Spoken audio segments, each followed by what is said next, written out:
इस वीडियो में वरुण धवन के अपनी बेटी को लेकर इमोशनल होने के बारे में बताएंगे और उनकी बेटी लारा को क्या डिजीज़ है वो भी शेयर करेंगे। But before that do subscribe to channel. Varun Dhawan जो कि अपनी पर्सनल लाइफ को काफ़ी प्राइवेट रखना पसंद करते हैं और अपने जो मूवमेंट्स हैं, फैमिली मूवमेंट्स, वो कभी भी शेयर नहीं करते सोशल मीडिया पे जैसे दूसरे सेलिब्रिटीज़ करते हैं। लेकिन फर्स्ट टाइम वरुण धवन ने अपनी चुप्पी तोड़ी है और अपनी बेटी के बारे में बात करते हुए काफ़ी इमोशनल हो गए हैं। अगर बात की जाए वरुण धवन की तो उनकी वो साइड भी देखने को मिली है जो कभी हमने नहीं देखी।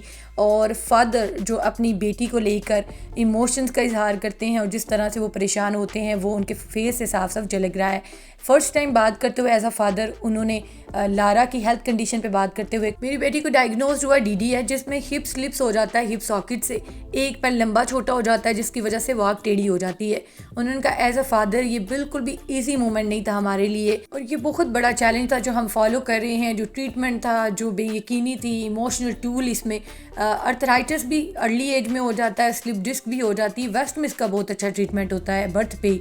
इंडिया में हर जगह नहीं है इतना, बट यहाँ भी बहुत अच्छे डॉक्टर्स हैं जो इसकी केयर करते हैं और वेस्ट में कंडीशन ट्रीट हो जाती है बहुत ही अच्छे से जब बर्थ पे पता चलता है। इंडिया में वो लेवल की ट्रीटमेंट अभी अवेलेबल नहीं है, लेकिन एक्सीलेंट डॉक्टर्स हैं जो मेरी बेटी की टेक केयर कर रहे हैं और इसको सर्जरी की ज़रूरत नहीं है। With time, with proper treatment इसको काफ़ी हद तक ठीक किया जा सकता है। साथ ही उन्होंने प्रॉब्लम्स पे बात करते हुए कहा कि ये बहुत ज़्यादा डिफ़िकल्ट होता है उन लोगों के लिए जिनको ये होता है। वो प्रॉपरली रन नहीं कर सकते, वो वॉक नहीं कर सकते और हर एक को अर्ली में ही स्लिप डिस्क या अर्थराइटिस है तो ये बहुत सारी प्रॉब्लम्स का शिकार बन सकता है। और अगर आप अर्ली इसको डायग्नोज कर सकते हो तो वेस्टर्न वर्ल्ड में तो इसको बहुत अच्छे से ट्रीट किया जा सकता है। इंडिया में अभी वो फैसिलिटीज़ नहीं है, लेकिन मेरी बेटी की जो टेक केयर है वो एक्सीलेंट डॉक्टर्स कर रहे हैं। उसे सर्जरी की ज़रूरत नहीं है, लेकिन एक प्रोसीजर से उसके हिप को प्रॉपर पोजीशन पे लाया जा सकता है और वो स्पीकाकास्ट होता है। बहुत ही एक्सट्रीमली डिफ़िकल्ट होता है। आप अपने बच्चे को हैवी प्लास्टर लगवाते हैं, स्पीकाकास्ट हैवी प्लास्टर को कहा जाता है, वो कई महीनों तक उसी प्लास्टर में रहता है। सो वो सबसे ज़्यादा वर्स्ट सिचुएशन होती है। आप अपनी औलाद को इतनी पेन में देखते हो। उन्होंने कहा मेरी बेटी का वो फेज़ तो ख़त्म हो गया है लेकिन वो रिकवरी कर रही है, लेकिन जब उसे एनेस्थीसिया दिया गया और उसे प्लास्टर लगाया गया वो सबसे डिफ़िकल्ट टाइम था हमारे लिए।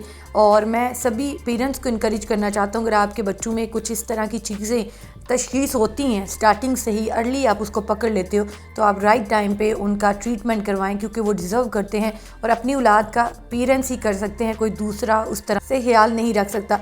वरुण धवन ये बात करते काफ़ी इमोशनल भी हो गए तो उन्होंने कहा कि मैं इस चीज़ पे बुक भी लिखूंगा क्योंकि मेरी बेटी ने ये दिखाया, मुझे बतलाया कि जब डिफ़िकल्ट टाइम आता है तो पेरेंट्स ही औलाद के लिए आगे आगे होते हैं और कोई भी रिश्ता आगे नहीं होता।